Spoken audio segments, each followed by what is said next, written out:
Hey everybody, Tim Jousma here from Friends Talking Nerdy.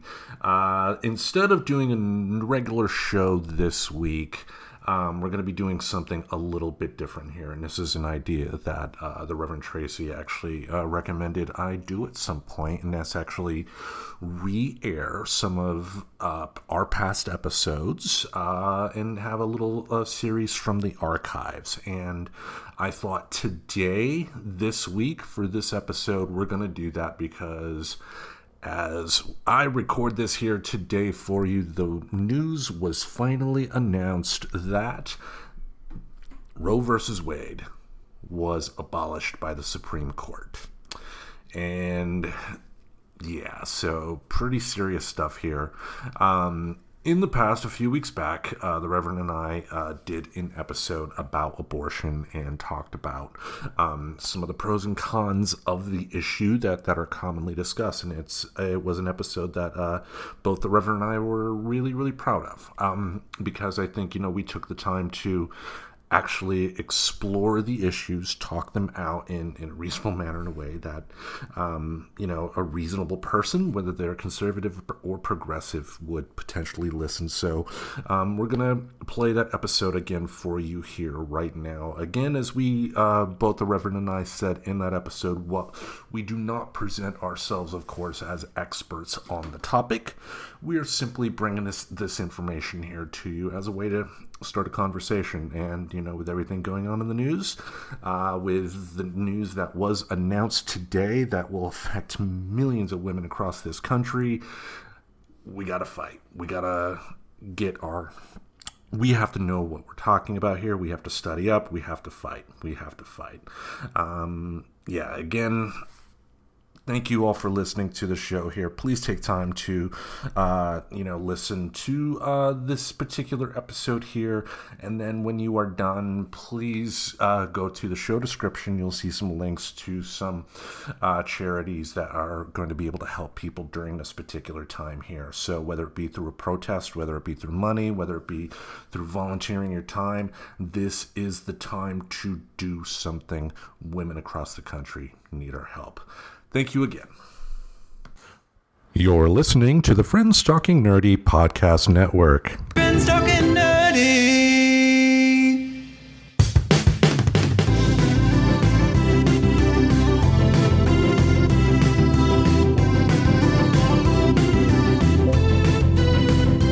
If your friends are nerdy and you are nerdy too, I want to talk to you.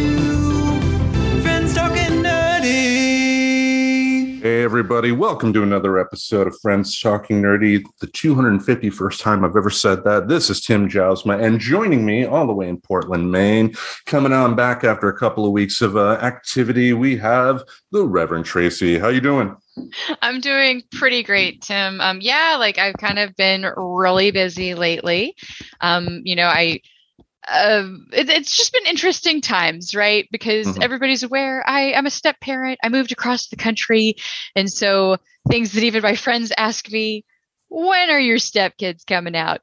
So, Tim's been a really awesome friend, like just kind of to shout out wave of appreciation for a good friend that I was able to reach out to, deflect with some humor, and just kind of rage and vent sometimes, as frustrating as these situations can be. But that finally wrapped and came to an end. So that big stressor is now over.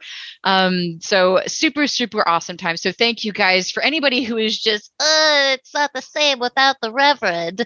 I'm so sorry. I am back. I try not to be absent like that. But in other exciting news, I started a new second job this week. I'm a big gig person. I think I've mentioned that. Like, I pick up gigs, and it's just, this one's a gig in our favorite bagel shop.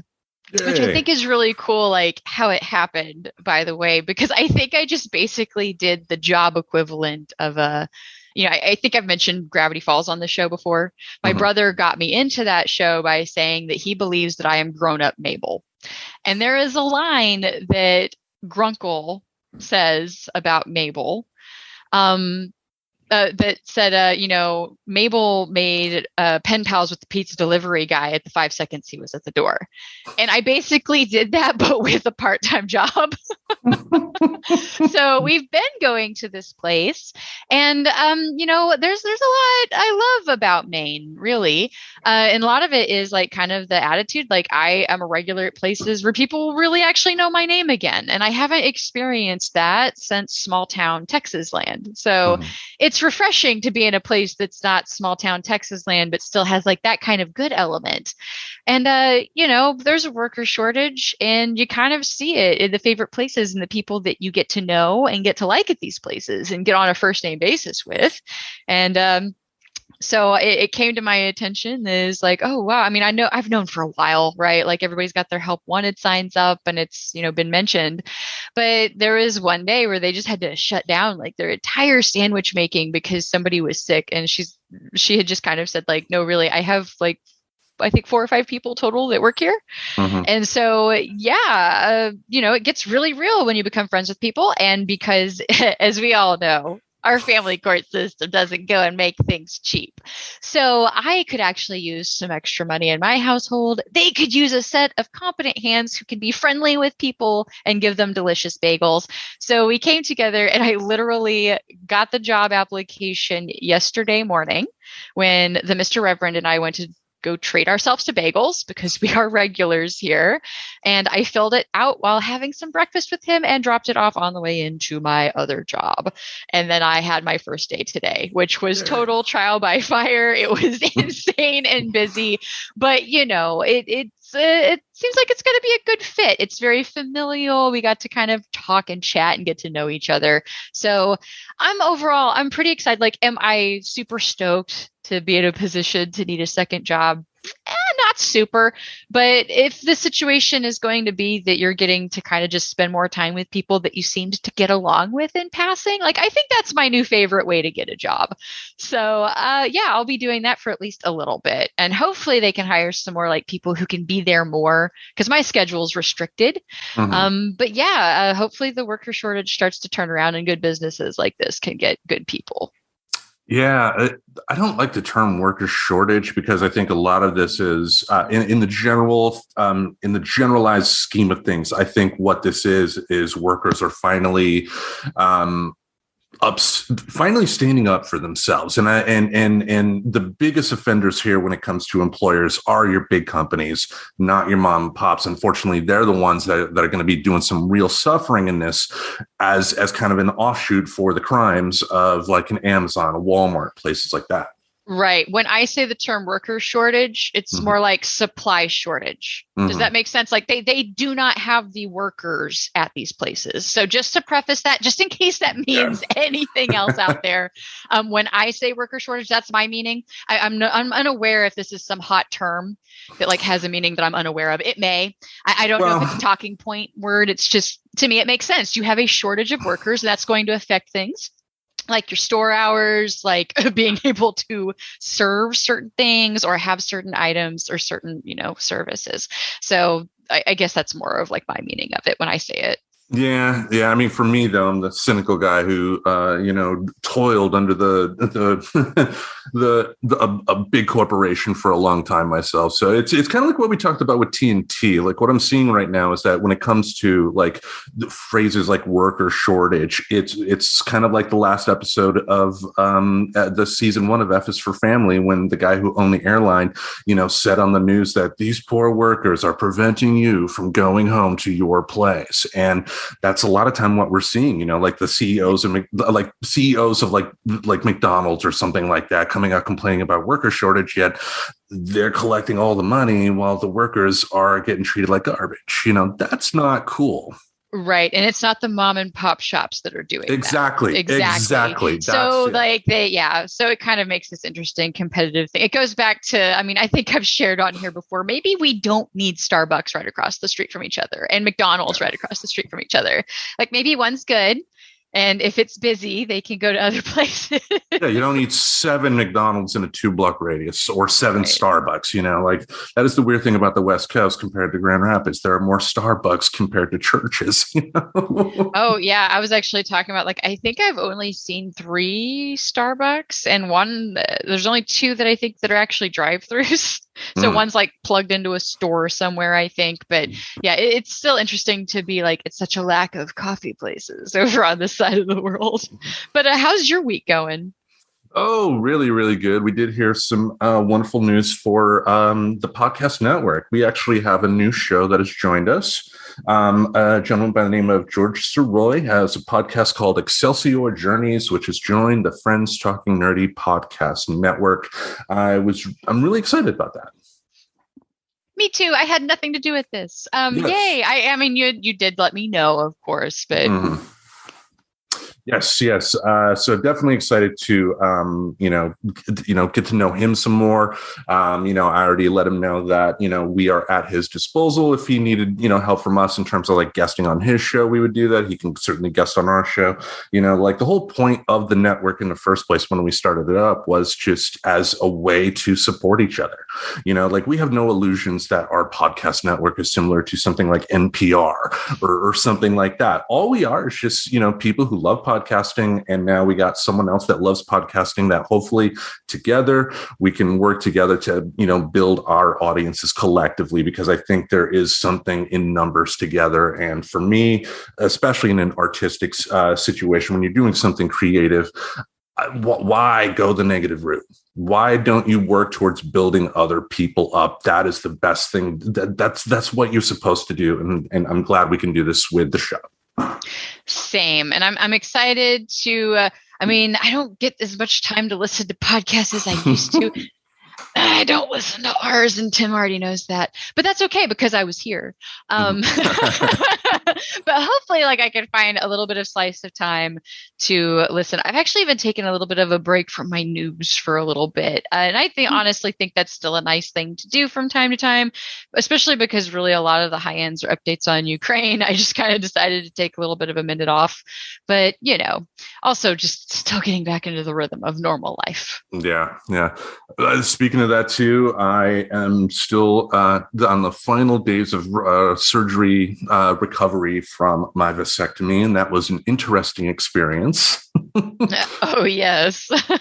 Yeah, like the day of the surgery, they have you take like a Valium and a Percocet, and I thought, I'm going to be real stoned, but with the amount of marijuana I've had over the years, it was barely nothing, So I get to the office, and they immediately bring me to the back room. They prepare. They say, okay, take your shorts off, get up on the table and whatnot, and put this little thing over you. I put the thing over me, and then my doctor comes in, and my doctor, he looks like Nikolai Volkov, former WWF tag team champion. So I'm thinking, oh my God, I'm in good hands, and he goes there, and like the little covering over my junk, and he pulls it off, but he pulls it off like he's like a magician or something, pulling a tablecloth off a table, and then he explains what he's going to do. And I'm like, whatever, I'm not looking at him, not, have my eyes focused, because I learned this in therapy. Actually, it's kind of a distraction. My eyes focused on a bit of the ceiling, just looking. And then, he said he was going to like clean up the area first. And then I didn't look, but he was essentially using a baby wipe down there to clean up. And I'm thinking, well, some guys pay good money for that. I'll just let him do his thing. And then, once the surgery got going, just slice and dice. It was over in less than 20 minutes. As far as pain, I didn't really experience any. If there is any guy out there that is hearing this, that has had doubts, that are scared about this, the Reverend can confirm that I am a baby when it comes to pain. The fact that I went through this procedure with a smile on my face at the end of the day, I mean, just please, if you are considering it, it is the smart, respectful thing to do. Please do it. Yeah, I didn't hear from you too much. I just kind of like left you alone for a day or two, and I knew Mm. you're like, when you were waiting to go, I heard from you more. It goes back to, we're friends in real life. So of course we talk outside of here. And so it was kind of nice. Like in a fun way, we got to support each other a lot over these last 2 weeks. But Indeed. yeah, and then I think I did a good job at helping you stay calm. I didn't feed into the, oh yeah, you should be freaking the fuck out. Like Oh yeah, you definitely helped, and I loved the recording that I ended up doing for Hump Day after the surgery in the car. Mhm. Like I was conscious. I remember doing that, but like part of me just was just not giving two shits during that recording, because like halfway through the part when I'm in the car heading back home, there's like a part where like a driver got in front of us that annoyed me, and then I started cursing him out in the recording and then immediately went back to talking to what I was talking about, like the guy wasn't there. But But good. Do you feel good just having it done though? Like it's over. yeah, I mean, I Yeah. talked about it in the episode, like, if you're 45, I mean, kids, raising kids is for the young. It really is. If you have the resources to do it and you're older and you want to do it, by all means, go ahead. I'm not going to stop you. But at the end of the day, raising kids is for the young. At 45, I shouldn't be worrying about that. And with my credit report being what it is, I really shouldn't do that if I ever, have any hopes of digging myself out of my current hole, thanks to kids I have. Well, and that age is also going to slide for different people because I know like there is a really good Adam Ruins Everything about pregnancy and ages and that whole like things doubling at 40 and like what that actually even means, which it's by the way, it's doubling from like a 0.00 something percent, I think, if not a 0.00% something. I forget how many zeros were before the actual number. So just to put some things into perspective, there is some myth on that, but it does depend on you. Like you also just know when you personally, I'm like, no, I wouldn't want to have kids at this point in my life. Yeah. Because there's some that do have them into their 40s and do totally fine, like maybe the super athletic people that do, because yeah, it depends on how much energy you feel you have, and if you're done and you're like, oh yeah, no, I would definitely not want to raise children at this point, like why not take those steps to go ahead and do something like that? So I'm incredibly proud of you. There's not a lot of people that would actually do that, so I mean there are plenty, which is more of like, yeah, I'm glad you signed up for it, got it done, because yeah, even if you are afraid of surgery, there's kind of that logic you can hang on to. I love my logic rocks. A little bit of a teaser for our upcoming TNT season. That logic that you can like kind of grapple onto is that there are so many people who get the surgery done, and there's like probably little to no complication. If there is, I haven't heard of any high like complication statistics with it. So, I mean, yeah, if you're considering it, by all means, look into it, especially if you can afford to do it, if that's in the situation that you have. But yeah, there's no shame in it either way. There's no shame in deciding that you don't want to have kids and you'd like to do the thing in your control to make sure that doesn't happen. And especially to guys, for the ladies in your life, I mean, the procedure itself is going to be cheaper than a woman getting her tubes tied, and it's going to have a lot less pain involved compared to a woman getting her tubes tied. So it's a respectful thing too. It's just like, why wouldn't you do that? And also, I know a lot of tubal ligations, which is what that's called. They try to do them like with a pregnancy birth or something. I think there's something about that situation that actually makes it easier. But yes, it is, I believe, more risky because it's more of an internal surgery, right? Like at best, it's going to be laparoscopic with stuff going in. And from what I understand, the male version, the vasectomy, it's almost like an external surgery. Oh, it is. Yeah, because there's nothing there's no scopes, there's no anything that's got to go in. I even think they have like a thing where it like pulls, doesn't it like hook and pull something out, and then they like do. I wasn't looking. But anywho, but I was curious about these things before, so I did look it up. It's been a really long time, and I don't know if there's been like updates. You know what I mean? It's like it blew my mind when they spayed my cat laparoscopically because I had no clue that had extended to like cats. So if they're doing that for cats now, I have no idea what they're doing for women. But but I do know that it involves like going internal for women, which that in and of itself will automatically make a surgery more complicated. So if you're a dude and if you've got those respective dude anatomy parts and you've decided that you don't want to have a kid, oh, by all means, please take that under your own control. And if you get somebody pregnant, maybe don't blame them. Exactly. And for perspective here, the tattoo that we got together, that hurt more than the procedure. Keep that in mind. Wow. Okay. Yeah. And granted, that's an easy spot to get a tattoo. I just want to point out, so where Tim's talking about is on like kind of the fatty part of your shoulder. And that is one of the easier places to get one. So the fact that that was more painful, because I've got kind of a lot in a lot of places, I can kind of confirm that was my least painful ones were the ones on my shoulder in that spot.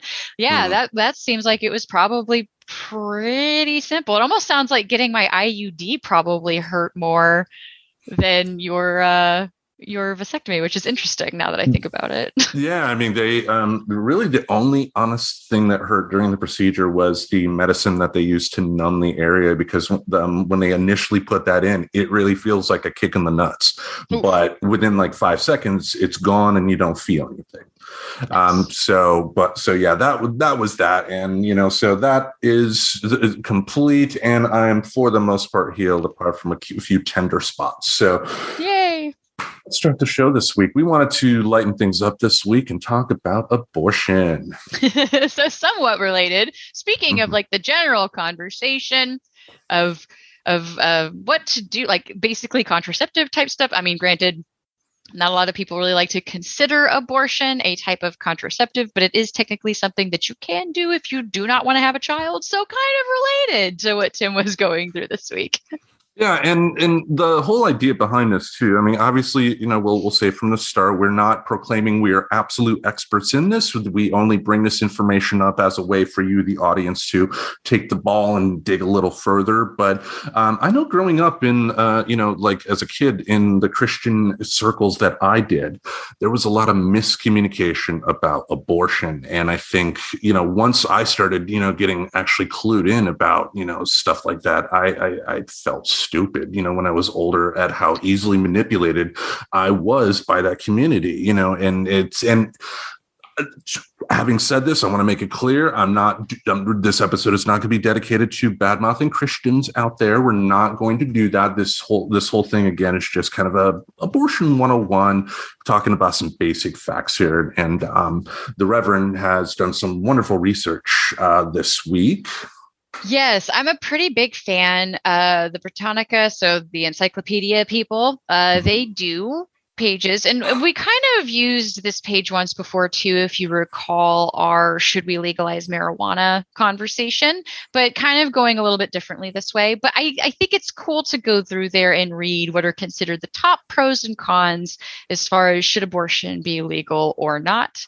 And I wanted to go through that just kind of quickly because really, I kind of know how I feel about this one. I'm pretty sure I'm going to come out on abortion should be legal, but I like having kind of these difficult conversations that are out there that, maybe people don't necessarily get a chance to talk about, because it kind of gives a chance to expose myself to like different perspectives, right? Because I did read both lists, like both sides had their pros and cons to it. So that's what I figured we could base this off on. Did you have anything else you wanted to add before I start bringing those topics up? Well, no, I just wanted to concur that, this is a good idea. Like this is done to dispel these myths here. So what is number one on the list?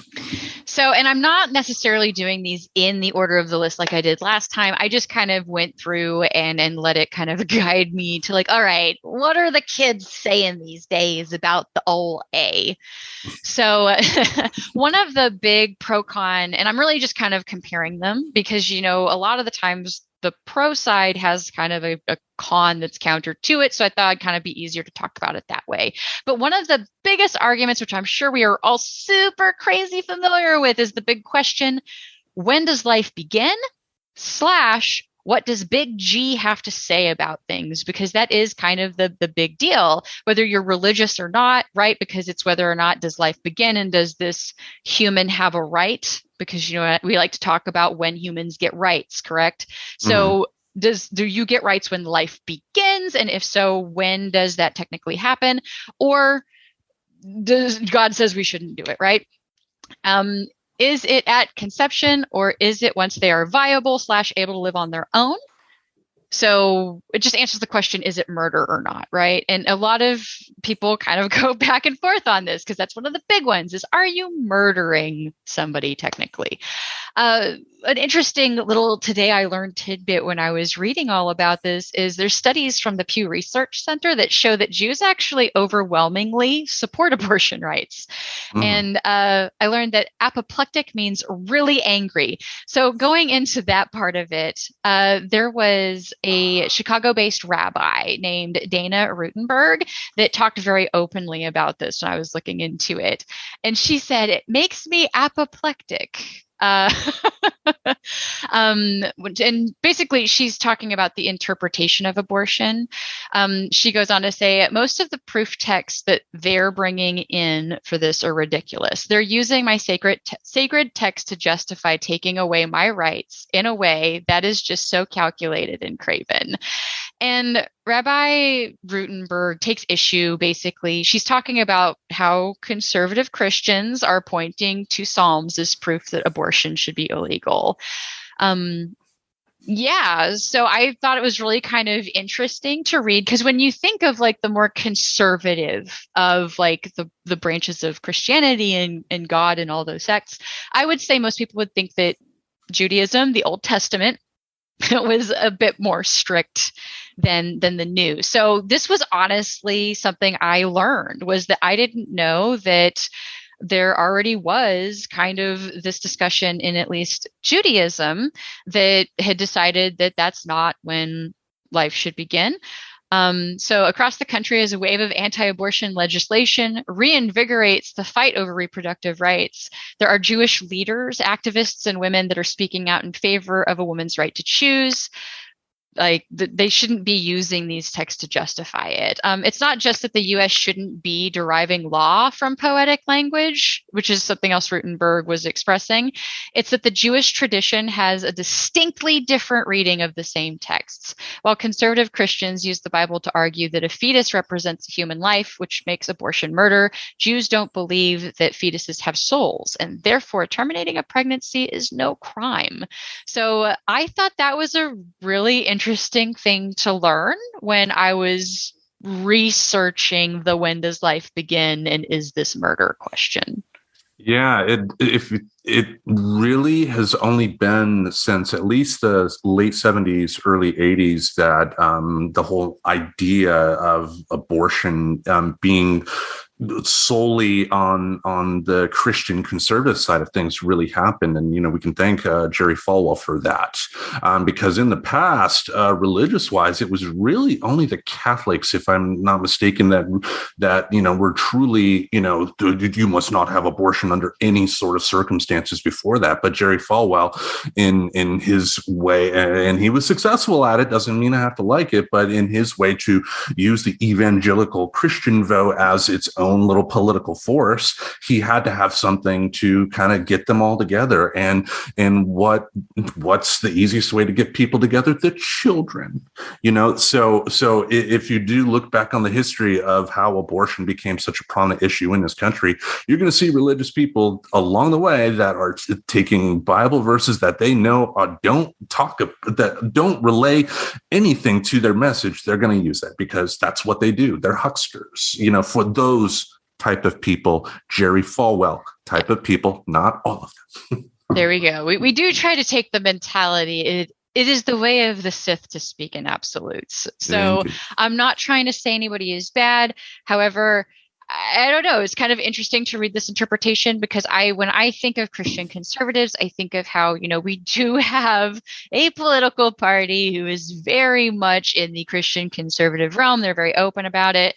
And it's kind of one of the reasons that I don't honestly believe we have separation of religion and state, because I don't even need to say what party I'm talking about for most people to put together what party I'm talking about. Mm-hmm. So, and the fact that, you know, those are the people who make decisions over things like this being legal or not, you know, furthers that a little bit. But anyway, that was really kind of all I had to say about when life begins or not. I think I would personally be more that it would begin when it can live on its own. Yeah, and right? Like, yeah, I think, yeah, if the baby does have a chance to survive on its own without being attached to the mother, then yeah. And also, unlike the arguments people gave in the 90s when partial birth abortion was a thing, women don't carry pregnancies to the 8th month and then decide, oh, I don't want to do it anymore. That doesn't happen. Yeah, that super doesn't happen. That's not normally when the decisions are being made. I think most of people, like, and I didn't look any of this up, but I'm sure you could find statistics out there of, most people have already made that decision, possibly even before they were pregnant, that they knew that if that happened, that is something that they would be willing to do because they feel strongly about that. There are places where it is actually hard for a female-bodied person to get lifetime, like a tubal ligation, because there are doctors who don't feel comfortable doing it until you are, in your 40s. I got that conversation at one point when I was trying to think of if I wanted to do that permanently or not, at one point in life. And that's basically what I got told was I probably would have a hard time finding a doctor willing to because I was so young. So there's something to consider there too, is there's not really, that factor. Not that that's necessarily anything to do is what the big G have to say about it. But, if that is like your option, if you don't want to have a kid, anything else on whether or not life begins, what you think on that one, on anything on that topic, I guess. Well, I mean, I think I've said where I stand on that. Yeah, I mean, if the kid is to a point to where it could survive on its own without the mother, then, then I think by that time, let's talk about, like adoption, and that's generally what would happen anyway. But yeah, like the kid first fertilizing the egg. I mean, the sperm first fertilizing the egg, that is not a human life. It's not. Right, because like part of what I find interesting that I feel like it's not really considered a human life yet is it's not like there's a homicide investigation at every miscarriage. You know what I mean? So I guess that's where that never made sense to me personally. It's like, but wait a second, if this is a human life, like, where's its rights? Like, you know what I mean? Like most people, if you're found dead, they're going to at least try to figure out why you were dead to make sure you weren't murdered or anything like that. So, I mean, yeah, to my knowledge, I don't think they question it if you just say, oh, I miscarried. Like, generally not, but there are, I mean, there are stories of places in places that don't support abortion to where you would have it. Like there's a woman in Texas that briefly a couple weeks back had been charged with murder because she ultimately in Texas said that she helped facilitate her own abortion. Luckily, the DA in that particular case said that there wasn't anything that they could really do, so they didn't go forward with that. So good news for that woman at that particular point. But kind of tying into something you said earlier, it must be horrible for people trying to get protective health care like this in a setting to where you can't really trust people, because apparently this woman that had to deal with getting arrested and possibly charged with a murder case for doing the abortion herself, her nurse ratted her out when, like your nurse is like legally not supposed to do that. Yeah. And what's funny is I'm from Texas. So that conversation where I was told years ago, by the way, good luck finding one, that was in Texas. So nice little piece of context there for the folks listening at home. Go to my sultry radio voice for no fucking reason. So I guess the next point that I found interesting was, does the fetus feel pain? This one I wanted to talk about because there is direct contradictions on whether they can or not. And I thought it was interesting, the arguments for whether or not they can. So Bernard N. Nathanson, he is a doctor. He's a late abortion doctor who renounced his work and became a pro-life activist, stated that when an abortion is performed on a 12-week-old fetus, quote, we see talking about in an ultrasound image, the child's mouth open in a silent scream. This is the silent scream of a child threatened imminently with extinction. However, I think this is an emotional pull with no sound backing. I've never heard this argument before, so it kind of surprised me. But it's kind of like how a lot of folks believe you're hearing a lobster scream when it's being cooked, but it's really just steam exiting the shell, right? And then there's also things that happen like little like whenever you die, like initially, like there's those jerks. Like there's things that happen that aren't necessarily meaning any more than it's just something that happened. Like it's just something reacting to a stimulus, right? And as someone who has seen an ultrasound with my kids, like maybe there's a spot to where you could make out a face at somewhat, but they're not the most clear pictures at all. So the whole silent screen thing is just there to tug on the emotions. It has no basis in reality. If the ultrasound is indeed catching the fetus with a mouth open, it just is a mouth open. Talking about a silent scream, you're interpreting, you're putting your own emotions into that.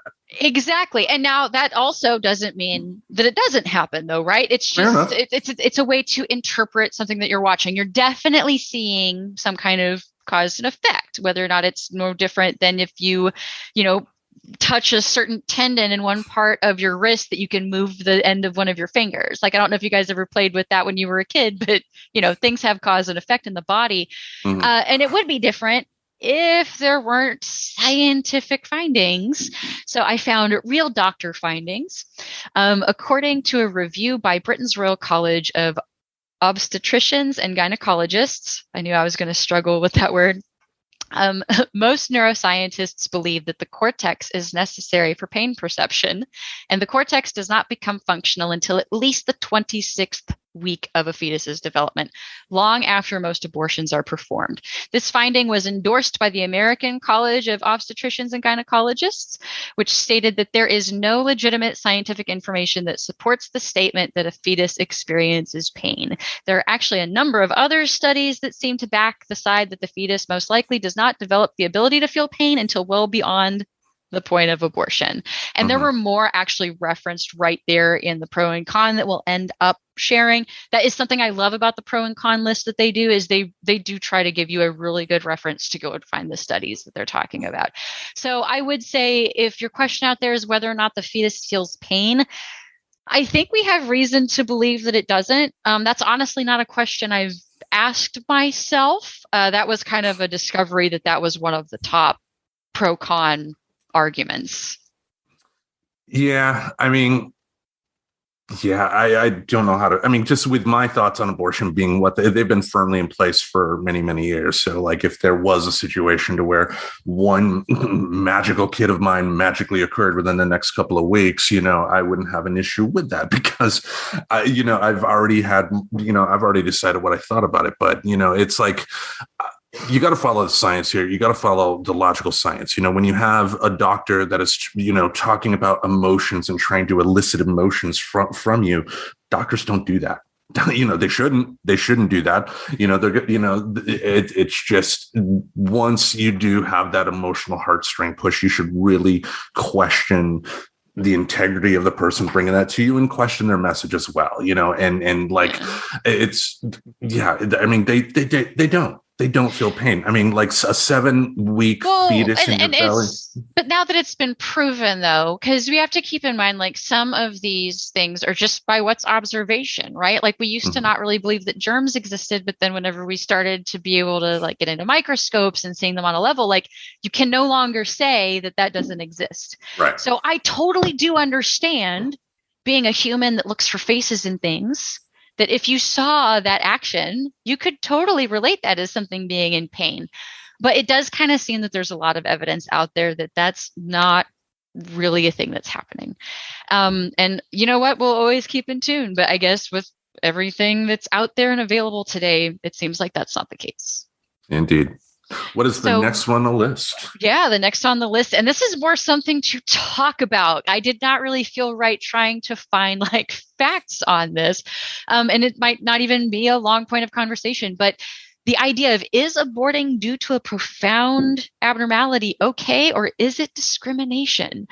I did find kind of the dumb con that came up with it, of that abortion eliminates the potential societal the potential societal contributions of a future human being. Apparently, we almost had a world without Justin Bieber, y'all. No. Yeah, there's apparently a short list of celebrities that they bring up as part of this conversation. So for those that never asked, here's some other ones that I guess their parents almost thought about giving them the old boot. There's Celine Dion, Cher, and Tim Tebow apparently talks about this, that he was almost, or they were considering it, or that somebody had tried to talk to them about it as an option, I guess is kind of the point. But I don't know, the whole like celebrity end of it, isn't that just the counter argument to like, if you could have aborted Hitler, would you have aborted Hitler? Like, I don't know if that's like an argument I can ever fully get behind, is, but who would we have not had, or who would we have maybe been able to get rid of, is the counter to that though, right? Yeah, like why, and this is not knocking Tim Tebow, but he was really only famous for being a football player. Like, I think there are plenty of other football players that could have filled his spot if he weren't around. And like the it's a coulda, woulda, shoulda deal too. It's hypothetical. I mean, if they didn't get famous, would people care? No. I mean, it's a ridiculous hypothetical question, really. And like when it comes to the discrimination part, maybe there's meat on the bones there, because think about if somebody was pregnant and they discovered their baby had Down syndrome, and they thought, hey, I don't necessarily have the resources to take care of this baby, I mean, some may say, well, why don't you consider adoption? Well, why should the woman have to choose to go through 9 months of carrying a child in her belly that she doesn't plan on keeping?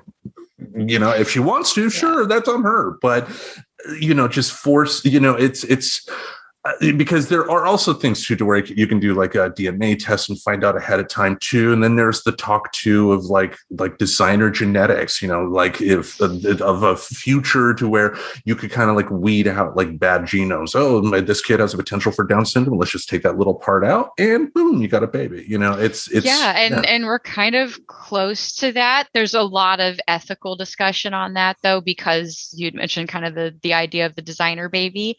Like if there's a way that they can kind of get this science kind of worked out in a way that can be great, and ensure things like, hey, maybe we can make it so this child doesn't have Down syndrome or things of that nature. And there are some, by the way, there's some abnormalities and stuff that to date we do not know how to help a child survive once they're out of the fetus. So that does still exist. I don't need to go into them. That's a little bit darker than I think I'm going to deal with right now. But I will say, like, as much as sometimes, unfortunately, a fetus will develop with certain body parts missing or not developing the right side out. So those are things that exist. And I do honestly think that is why it is so important to still keep abortion legal, because if it is legal, it is easier for people to get that procedure if they are having to deal with something like that. But man, like, it does kind of make me pause though, because the whole idea of, being able to test for things like autism, for example, now that used to be way different. I mean, now there's actually treatments. There's a more understood way to raise a child with autism. We're more likely to diagnose it earlier and be able to do certain therapies. And there's even some interesting stuff out there with using kind of being able to remap by some kind of electrotherapy, not the same as electroshock. I haven't looked into it too much, but I do know I have seen some stuff kind of float across my attention that, there are ways to possibly cure things. And that, I think, has to be something that you weigh out personally, as far as, is this something that I honestly believe I have the means to take care of? I mean, and this is right. Like, this almost goes back into the general thing of most people are making decisions about whether or not to have an abortion as to whether or not they can take care of a child in general. This is still part of that same conversation. And I totally understand making the decision that you don't have the means to take care of somebody with certain things going on and needing to make very hard decisions. So I don't see me being able to support saying, well, you're not allowed because there's medical stuff out there, especially when there's such restrictions to that medical stuff. Like, it would be different if, say, we had a little bit more of a socialized medicine system, even if it was only for birth.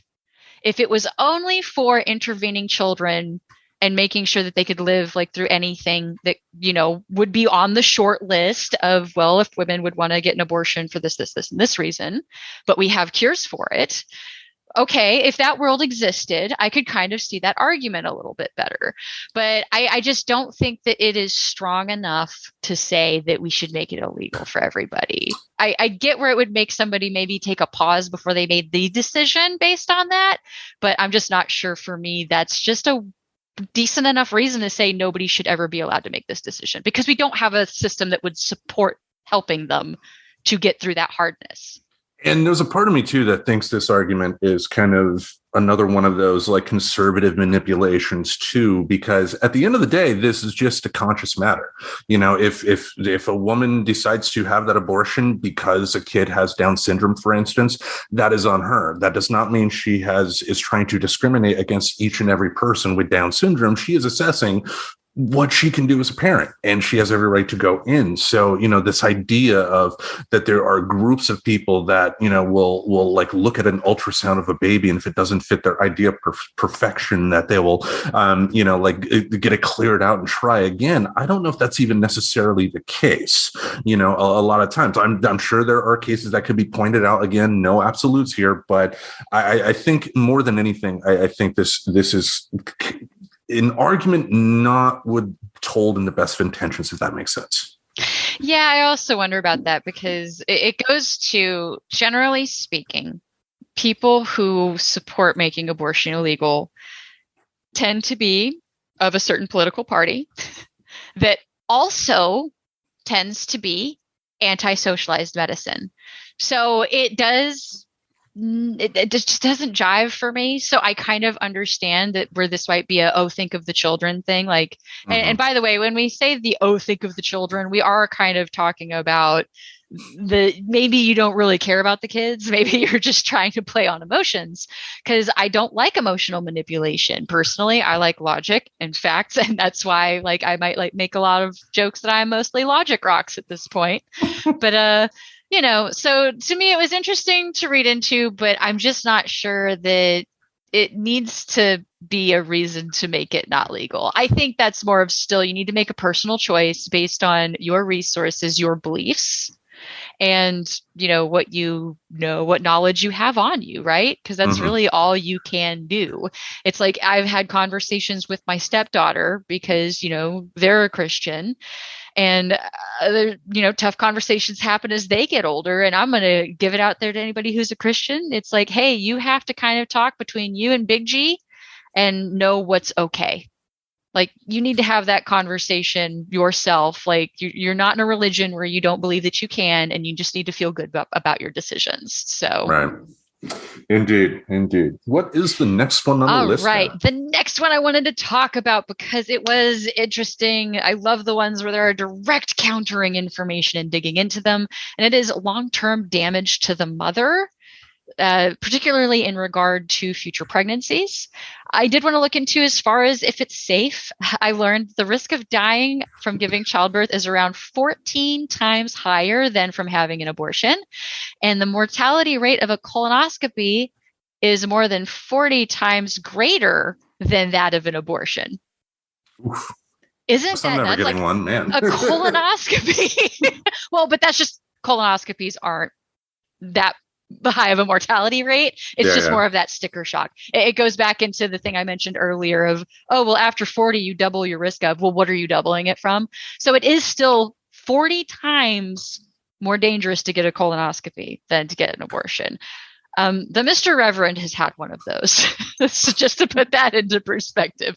So we did kind of look into that a little bit back then, but I did think that was super interesting. As far as long-term effects, there were some Chinese studies published that were taken as support that abortion can increase the likelihood of breast cancer.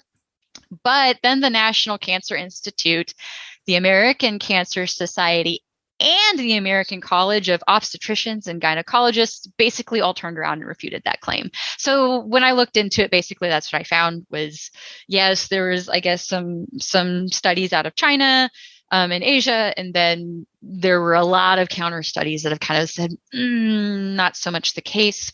There was another study published by the peer-reviewed International Journal of Epidemiology that estimated that about 15% of first trimester miscarriages are attributed to a prior history of induced abortion, and stated that it kind of kept talking about the induced abortion by vacuum aspiration. So just to kind of point it out, they're not talking about like if it's early enough on and you're doing the pill situation.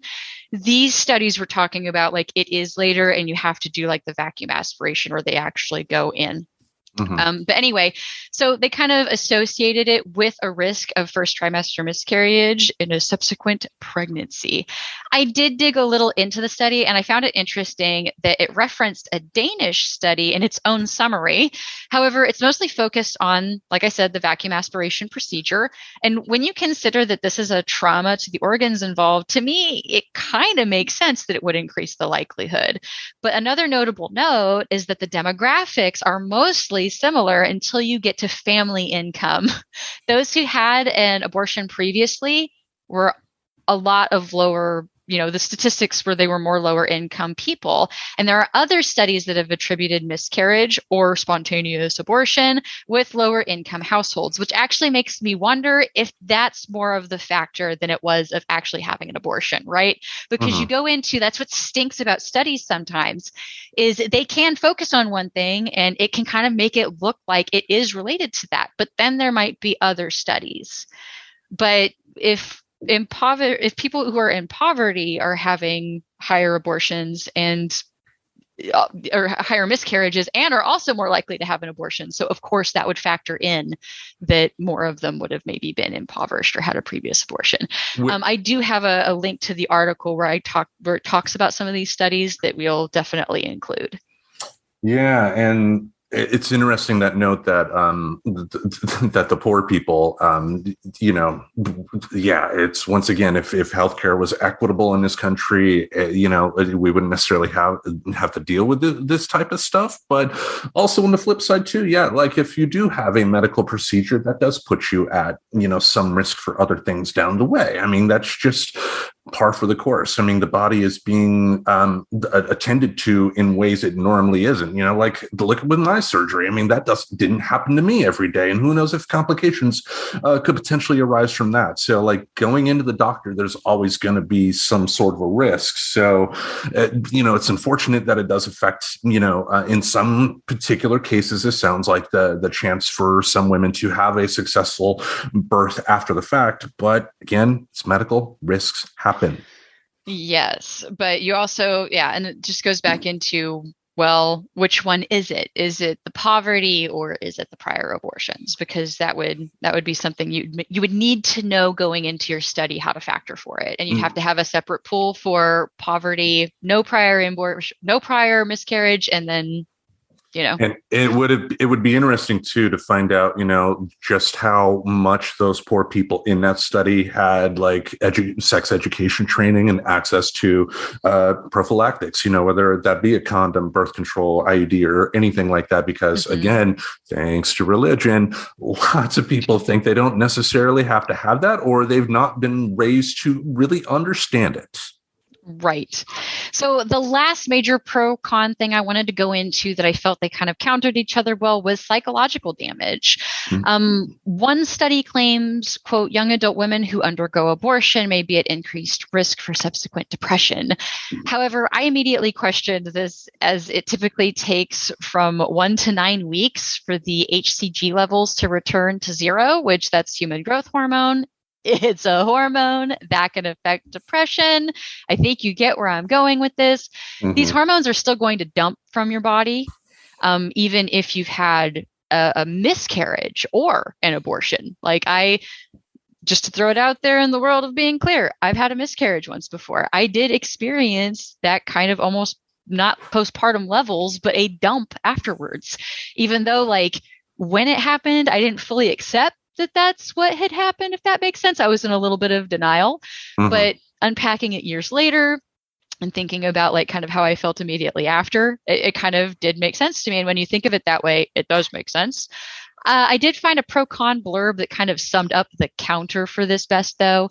There's a peer-reviewed study comparing the mental health of women who received abortions to women denied abortions.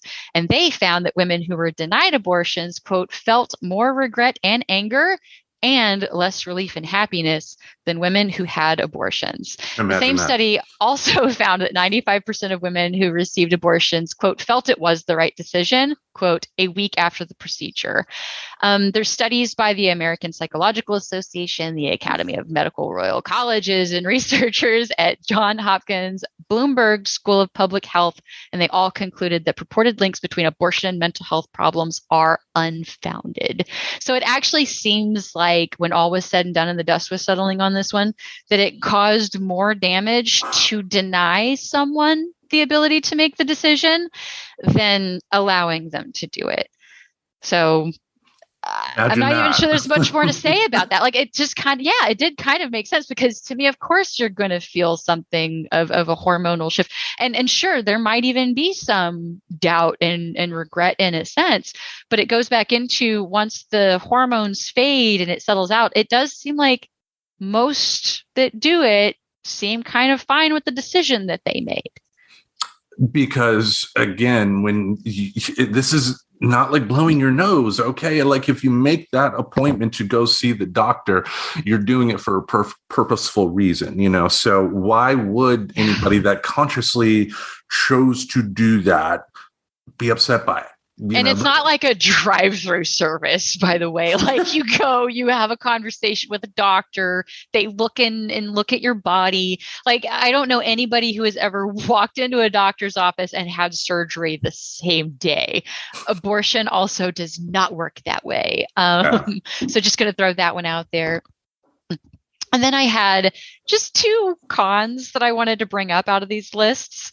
I think the dumbest con that I read going through this, reducing the number of adoptable babies is apparently one of the top 15 anti-abortion arguments and is pretty much the easiest one to refute. Like we have talked about this on the show. Just Google foster care pandemic, United States, and you'll see any number of articles talking about how this has actually worsened. And like since the pandemic, but it was struggling before then too. And there's a Texas foster care crisis getting getting worse, article that I'll have Tim include in the show notes. And then also interestingly, because I did look into this one because I thought it was an interesting con. There were some cons that mentioned that abortion disproportionately affects African American babies. Black women are 3.3 times as likely as white women to have an abortion. And in looking into this, I found a pretty brilliant Time article that addressed this more succinctly than I could. The charge that abortion is racist is commonplace in the pro-life movement. If the womb is the most dangerous place for an African American, that makes Black women the victims of racism, the real racists. Put like that, it doesn't make much sense. The metaphor ignores the subjectivity of Black women. Once again, a woman is a vessel, a place. In this case, a hostile place. Imagery of abortion as slavery or genocide allows abortion opponents to posture as anti-racists without having to learn anything about the lives of Black women or lift a finger to rectify the enormous and ongoing legacy of slavery and segregation. Just shame Black women into giving birth to more children than they feel they can safely bear or care for, and all will be well. So basically it goes into kind of the same thing I brought up earlier of, is it more likely because of their skin color, or is it more likely because there's a poverty percentage there too, right? Like that's not something that we are blind to. You know, people of color are more likely to fall in the poverty category. And that would then again lead to something that kind of is like, I don't know. Like I said, they put it more succinctly than I could. It is basically really washing away having a real conversation of why that demographic is part of that number. because it probably has more to do with the poverty and struggles than it has anything to do with the color of their skin. And a lot of this actually came because in Texas, of all places, they put up these asinine billboards with like pictures of Black babies and like saying that they were becoming endangered. Like people complained so bad it did not last. But that was a ridiculous thing that I learned that happened during all of this. So I had no idea that was a thing. So I'm glad I don't live in Texas anymore, y'all. I'll throw that out there. So you can look that up on your own if you want to. The Time article that I referenced is called 6 Myths About Abortion. And that was where that paragraph that I just read was from. Yeah. I mean, once again, we have arguments that are being based in emotional hysterics, and again, I think it's at the end of the day, it's important for people to kind of take a step back, take a breath, and examine what people are actually saying here. And just also to when it comes to, Black women getting abortions or minority women in this country getting abortions, think about how society our society is built to not help them. It's not, right. It's meant, this society is built on, subjugating minority people. It's meant for white power. And they lead, I probably shouldn't talk anymore because I probably put my foot in my mouth at some place. But yeah, but that's okay. You can totally, we're done with that one then. And then we are, yeah. Well, what's interesting though, and I told you I wanted to bring this up too, something I didn't find on this pro and con list, which is a conversation that actually came up between the Mr. Reverend and I, is medical tourism and the destination countries poor. And that's an article that we will include, but basically just talking about how this could really just discriminate against our poor. And that goes into, a lot of this conversation has obviously come up because of Texas. Well, Oklahoma followed suit. Now, part of what factored into that apparently was that Oklahoma had started to see an increase in their abortions since Texas announced that it was going to start doing its thing. So really what it was Oklahoma was experiencing localized medical tourism of being able just to go to Oklahoma instead of Texas, right? Because it's the neighbor of Texas, so it's easier. So lower income people who can't hop a flight to California or New York could go to Oklahoma. Now they can't. So now that's going to push the burden onto New Mexico, California, like places that Texans who cannot afford flying drives. And that really just kind of fuels my belief that rights are really subject to how much money you have in this situation, right? Because if you don't have the money to fly to California or New York, you are going to drive to Oklahoma or New Mexico or wherever you can go. But there doesn't seem to be anything to discourage medical tourism, right? Like I don't even think that, I guess somebody could turn them in Texas still because of how they kind of have done that where it's ratting each other out. Yeah, that radical law that they did. I mean, there could be that, but then again, like I don't understand how they can enforce a lot of the stuff that they put into that law. Because again, you can't say it's illegal for somebody to go to another state. You can't. Well, and prove it. Prove what they did, right? Because you'd have to have proof. But there's an interesting conversation of if this expands and continues to other states that we could see pre-Roe v. Wade when people used to leave the country to be able to do things like this. And then it goes back to just making it dangerous for people who try to take matters into their own hands, which was part of the reason they decided to make it legal anyway. Yeah. So that's really covering everything I could find. I did think it was interesting that medical tourism didn't come up. But that is one side effect here too. And that's one thing that, again, minority women probably are going to be the worst victims of in this particular case, not having the cash to be able to go to a place where it is safer for them to have abortions, or something like that. So I can't promise I will put it in the show notes this week if I'm not able to find it, but I will try and find. I know there are charities out there that do you send the money to the charity and then they will use that money to help facilitate rides to places. So I think that should be something that should be on our list in the show notes going forward. But you had all of that, and I thought, why not talk about the guy sides of things here? Because when it comes to like women's health, we need to hear more about what men think, right? Yeah, what you can maybe think about, or maybe some of the things you can do yourself. Yeah, so I have my top 5 rules for men about abortion. Here we go. Number 1, you respect women's bodily autonomy. It's not hard. Believe it or not, it's not hard. It's like if the woman agrees to have sexual relations with you and says you have to wear a condom, guess what? You wear a condom because you respect her autonomy. You do not own her. Go ahead. By the way, just going to throw it out there. Anything that is not a yes should just be considered a no. Like, hey, can I have sex with you without a condom? Like, if she doesn't say yes, that's okay, like, you should just wear one. Like, you should just assume that should be part of your uniform. Indeed. Another rule here: don't put the women in your life in a position where they have to consider abortion. Like if you are having sex with them, wear protection. It's not hard. If you are of a Christian sort and you have kids and you don't want your kids to consider it, teach them proper sexual health. Teach them about prophylactics. Be realistic. It's like abstinence is not necessarily a bad thing. It is only a bad thing when it is the only thing that is taught to kids. Right. It should be taught as an option. I totally 100% agree. Should it be taught as the 100% guarantee to not get an STD or get pregnant? Oh, yeah, you should totally teach the 100% guarantee, but also maybe give them tools for what to do. Because, you should also teach kids like not to injure themselves, but maybe you should also teach them some first aid too. It's just kind of a way to think about it.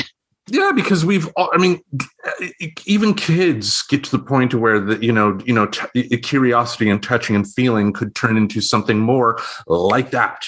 Adults experience situations like that all the time, to where just before they know it, they're off in the bedroom doing stuff. So realizing that reality is important, and realizing that your kids are going to potentially face this reality is important too. And also, there's something to consider. You can look it up for the scientific terminology. They have actually found that at certain points of arousal, there are decision-making parts of your brain that start shutting down. Mm-hmm. So that is why I personally believe that you should be teaching tools, because it at least gives you more options to filter through when you do start having logic shut down, where you're not just giving it a one yes, no. Right? It's if you're only giving one yes, no, it's like, should I have sex or should I not have sex? Well, right. Like, it's more likely to lean yes, and then end of questioning. But if you give other tools, it's like, but should I wear a condom or should I not wear a condom? You're giving more things for that brain to maybe go through as options, rather than one thing to shut down immediately because it wants the candy. Indeed. Another thing to consider: if you have sex with a woman with no protection and she gets pregnant, guess what? Congratulations, you're a father. You can ask her if she wants to get an abortion. That is a completely legitimate question to ask. But if she says no, guess what? You're a father. You can ask her if you were so inclined, if you wanted to raise the baby alone, if she expressed that she wanted to have an abortion, you can say, hey, why don't you give birth to the baby and then I will have sole custody? You can ask, but if she says no, she's getting an abortion, because go back to rule number 1, it's her choice. It is her body. It's technically hers that is being put at risk in the situation too. I did want to throw a caveat out there for any of the people who might be impregnated. There's a very popular way of responding to a man bringing up abortions, and that is to flip out on the man. I would like to put it out there that maybe we can start viewing this as a very respectful way of acknowledging that they want to support whatever decision you'd like to make, instead of making it to be about them not wanting to have a child with you. And it could even be a just not now conversation. I just wish people gave each other the benefit of the doubt a little bit more. I've seen some pretty horrific conversations go down. Or I've seen conversations like after the fact, where like you have the mother would give birth, and then years down the line, when the mother's trying to be friends with her kid, your father wanted me to abort you, right? Don't do that. All right. Last but not least, it is okay to be religious. I have no problem with religious people, but as long as you are respecting number one, you can still do that. Now, how can you say that, Tim, when Christians are blah, blah, blah, like the group that talks about subjugating women, like you've grew up in Christian communities. I grew up in Christian communities. The people that actually did follow subjugation were in horrible marriages, right? I mean, like the people in the Christian community that I thought had the best marriages were not following the subjugation method. They were following the partnership method. Like if you have two people living together in a home, they're both adults, and one person makes significantly more money than the the person that makes less money, it makes sense that they would go out of their way to make sure that the other person makes the more money. That it should be the goal, to make sure that their lives are easy as possible so that they can continue to make that money. It's the same philosophy in my mind as like when you go to somebody's house and there's one more beer left in the fridge. You don't take that last beer, I don't know how we got on to taking beer from it's okay to be religious as long as you respect rule number one. So I'm having a giggle there. Yeah, well, now you threw me off. No, I love when we go on tangents. I'm sorry. No, it's just like you can be religious. There are good religious people, there are good Christian people that I would be glad to call friends that I think follow what I think the Bible really says about what it means to be a Christian, and not the evangelical messes you see on TV today. It's just, again, at the end of the day, men, you have to respect women's bodily autonomy. You do. You just do. If they get pregnant, it's on you. You have, it's like if you don't want to put a woman into that spot of having an abortion, it's very easy. It really is. Right. And it's like, I've read a bit of the Bible. I went to a bit of the Bible classes at the Christian university. And I struggled to find anything that actually supported the idea of either punishing somebody for doing something or making it impossible for them to do those things. But, Jesus very famously said, "Ye who is without sin, cast the first stone," where he was trying to address to no longer do those things. So as far as like when Christians make arguments, I have kind of that, it is okay to be religious, but there was nothing in, especially with the New Testament and a lot of Jesus's teachings that seems to support this idea that you're just supposed to take that religion and just really just grind it into people with force. There was nothing about that. It was all about, you are supposed to talk about it and spread the word. It's a significant part of your life. And people do talk about things that are a significant part of their life. Have you ever met anybody who just got into essential oils? It is all they talk about, and they're going to convince you that you need essential oils to grace your life. So, but that's a different level of it. You don't need to be that, right? You can just talk about that you are something and be that good example. So the whole like shoving it down intensity that I get from people, I just never did read anything in the Bible that supported that way of being a Christian. It was really supposed to be more of like how I think of omnists, of just being kind of, oh, well, that is your religion. This is my religion. And if somebody wants to convert to my religion, then cool. But I don't think the whole like going and spreading the word was supposed to be taken as, if you don't have X number of conversions a month, Big G is going to have some questions for you at the gate. Like, it's not, there's no quota. Like, it's okay. You can just talk about who you are as a person and let people decide if they'd like to mirror anything that you do. And I missed the part of the Bible where it talked about, how you get into politics and, talking about, oh God, that's a whole different topic that, we can tackle on a different day if we're brave enough. But and like I said, for the topic that we have here, this is simply a 101 type of thing. There is a lot more information out there in the show notes. We will have some links to some of the articles that the Reverend found. And we encourage you to do a deep dive. I think the important thing here is that the more knowledge you have, the better choices you're going to make.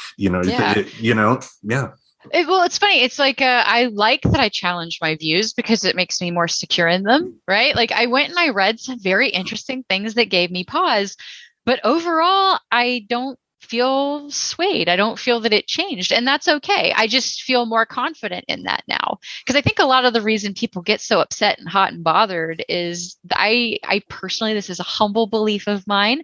I think we get really self-conscious when we say we believe something but we don't really know for sure, haven't maybe possibly vetted that belief, right? Or the thing that we do, right? Think about how self-conscious people get when you talk about like their eating habits, right? Like they do, they get self-conscious about it, and that's okay. I understand. But sometimes I do think it's because they don't vet and think about some of the decisions. So financial, that's a really good one, right? Like people get really self-conscious when you start talking about what they spend their money on or what they quote waste their money on, because some people do like kind of indulge by a lot. So I could see feeling self-conscious and getting defensive, but it is ultimately your business what you buy, by the way. Yeah, and ultimately here the purpose of this was we like to question our beliefs. It is important to question your beliefs. If you don't question your beliefs, do you really believe them? You don't at that point. Right. And if you're the type of person that feels that urge to constantly question other people's beliefs, it might be healthier and you might keep friends longer if you've learned to take that same energy and maybe do it inward, right? Like question yourself and your beliefs and form those opinions really well, but you don't have to necessarily force people to your beliefs to validate your beliefs. And I think that's a lot of where people like do that almost innocent driver to that is that they want to know that they're right.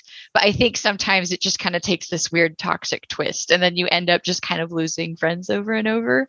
It's kind of like how I had to learn over time, like I needed to stop giving advice when I wasn't being asked, right? Because I realized that wore on my friendships, but that was such a good thing for me to realize.